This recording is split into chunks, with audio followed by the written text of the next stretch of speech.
सर्वप्रथम तर आज वरद बाळ आणि त्याच्या हौशी आई वडिलांचे खूप खूप कौतुक आणि आभार.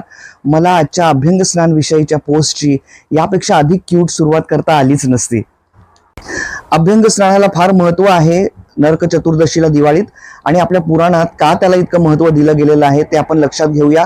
याशिवाय आपण स्नानाचे काही नियम सुद्धा समजून घेऊ. नरकासूर नावाचा एक दैत्य फारच मातला होता आणि तो फार अत्याचारी होता. त्यांनी 16 सहस्त्र राजकन्या आपल्या कारागृहामध्ये बंदिवान ठेवल्या होत्या. श्रीकृष्ण आणि सत्यभामेने या 16 सहस्त्र मुलींना बंदिवासातून मुक्त केले, आणि जेव्हा या मुलींच्या स्वजनांनी त्यांना नकारलं त्यावेळी त्यांची प्रतिष्ठा अबाधित ठेवण्यासाठी श्रीकृष्णाने स्वतः या 16 सहस्त्र मुलींशी विवाह केला. तर तो दिवस अश्विन चतुर्दशीचा होता, ज्या दिवशी श्रीकृष्णाने नरकासुराचा वध केला. म्हणून त्या चतुर्दशीला नरक चतुर्दशी म्हणून नंतर नावाजलं गेलं. नरकासुराच्या श्राद्ध दिवशी अर्थात अश्विन चतुर्दशीला पहाटे मंगल स्नान करणाऱ्याला कधीच नरक यातना भोगाव्या लागणार नाही, असा वर मात्र श्रीहरीने नरकासुराला जाताना दिला, आणि तेव्हापासूनच ही प्रथा आहे असं म्हणतात. ब्रह्मांडामध्ये धनत्रयोदशीच्या रात्री अर्थात चतुर्दशीच्या आदल्या रात्री काही ग्रहांच्या, विशेषतः सूर्य आणि चंद्राच्या बाबतीत विशेष घटना अपेक्षित असतात. त्यामुळे पृथ्वीवरचे सुद्धा वातावरण दूषित होऊ शकतं, ज्यातून विशिष्ट कंपना आणि ध्वनी निर्माण होतात, ज्या दुष्ट शक्तीसाठी निगेटिव्ह एनर्जीला प्रेरक असतात आणि घातक जीवजंतूंचा मग प्रादुर्भाव वाढतो. या नकारात्मक ऊर्जेचा आणि या सूक्ष्म जीवजंतूंचा कुणालाही क्षय होऊ नये म्हणून मग पहाटेच सुगंधित तेलांचे दीप प्रज्वलन केले जाते. सुगंधित तेल आणि द्रव्य अंगाला चोळून नरक चतुर्दशीला अभ्यंग स्नान करण्याची पद्धत आहे. अभ्यंग म्हणजे मालिश.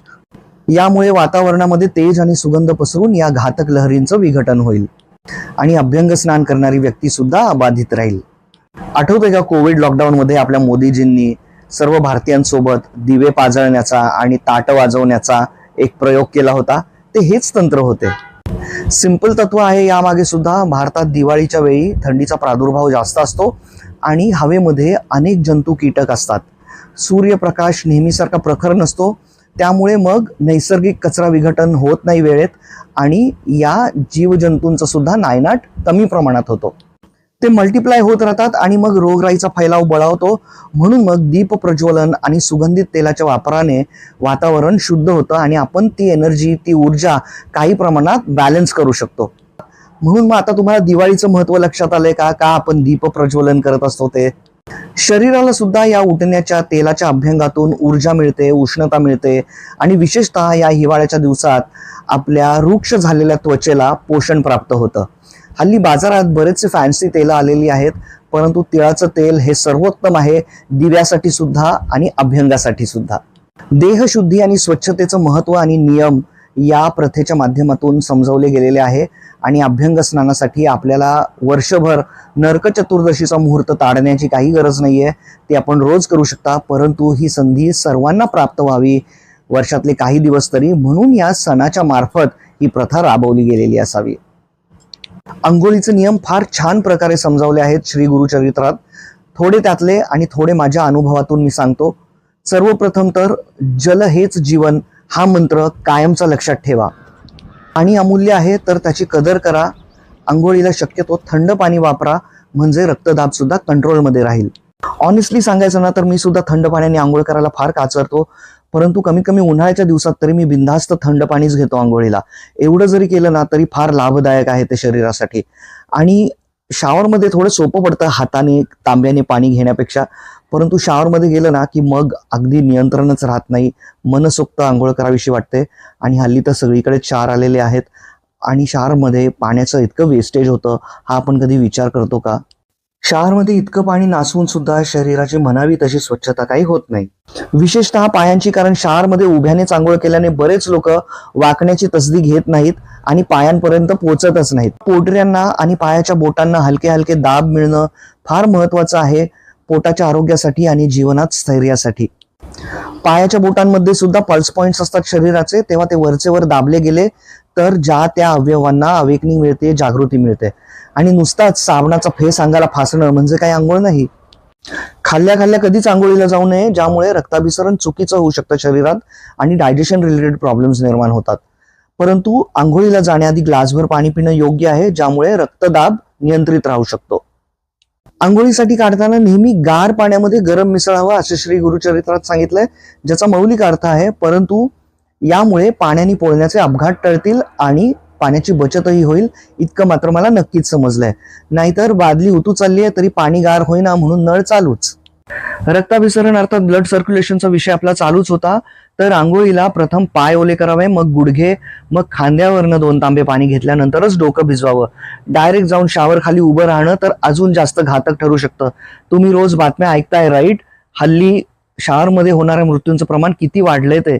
आणि मी बाथरूम सिंगर आहे याचा मोठा जाज्वल्य अभिमान असणाऱ्या लोकांना नाकातोंडात पाणी गेलं म्हणजे गाण्याचं रडगाणं व्हायला मिनिट सुद्धा लागणार नाही. तेव्हा आंघोळीच्या वेळी मौन पाळावं.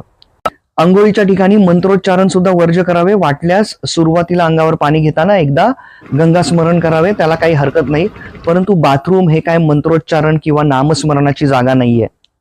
हल्ली तर संडासचे WC कमोड सुद्धा बाथरूम मध्येच असतात आणि त्यातून खूप सारी अशी दुष्ट नेगेटिव्ह एनर्जी बाहेर पडत असते.